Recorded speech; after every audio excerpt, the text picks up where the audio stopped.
ಜೊಯಿಡಾ ತಾಲೂಕಿನ ಕ್ಯಾಜಲ್ ರಾಕ್ ಬಜಾರ ಕುಣಂಗ ಸಂಪರ್ಕ ರಸ್ತೆಯಲ್ಲಿ ಸುರಿದ ಭಾರೀ ಮಳೆಯಿಂದ ರಸ್ತೆ ಮೇಲೆ ನೀರು ಹರಿದು ವಾಹನ ಸಂಚಾರ ಅಸ್ತವ್ಯಸ್ತಗೊಳ್ಳುತ್ತದೆ. ರಸ್ತೆ ಜಲಾವೃತಗೊಂಡ ಪರಿಣಾಮ ದ್ವಿಚಕ್ರ ವಾಹನ ಸವಾರರು ಅಪಾಯದ ನಡುವೆ ಸಂಚರಿಸಬೇಕಾದ ಪರಿಸ್ಥಿತಿ ನಿರ್ಮಾಣವಾಗುತ್ತದೆ. ಸಾರ್ವಜನಿಕರು ತೀವ್ರ ಸಂಕಷ್ಟ ಅನುಭವಿಸುವಂತಾಗಿದೆ. ಪ್ರತಿ ವರ್ಷ ಮಳೆಗಾಲದಲ್ಲಿ ಈ ರಸ್ತೆಯ ಎರಡೂ ಸ್ಥಳಗಳಲ್ಲಿ ನೀರು ಉಕ್ಕಿ ಹರಿಯುವುದರಿಂದ ರಸ್ತೆ ಕೆಲ ದಿನಗಳ ಕಾಲ ಸಂಪೂರ್ಣ ಬಂದ್ ಆಗುತ್ತದೆ. ಇದರಿಂದ ಕೆಎಸ್ಆರ್ಟಿಸಿ ಬಸ್ ಸೇರಿದಂತೆ ಯಾವುದೇ ವಾಹನಗಳು ಸಂಚರಿಸಲು ಸಾಧ್ಯವಾಗುವುದಿಲ್ಲ.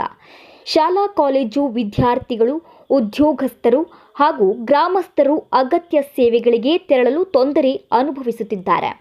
ಈ ಹಿನ್ನೆಲೆಯಲ್ಲಿ ಗ್ರಾಮಸ್ಥರು ಕ್ಯಾಜಲ್ ರಾಕ್ ಬಜಾರ ಕುಣಂಗ ರಸ್ತೆಯ ಸಮಸ್ಯೆಗೆ ಶಾಶ್ವತ ಪರಿಹಾರ ಕಲ್ಪಿಸಲು 2 ಸಿಡಿ ಕಾಸ್ವೇಗಳನ್ನು ತುರ್ತಾಗಿ ನಿರ್ಮಿಸಬೇಕು ಎಂದು ಸರ್ಕಾರ ಹಾಗೂ ಸಂಬಂಧಪಟ್ಟ ಅಧಿಕಾರಿಗಳನ್ನು ಆಗ್ರಹಿಸಿದ್ದಾರೆ.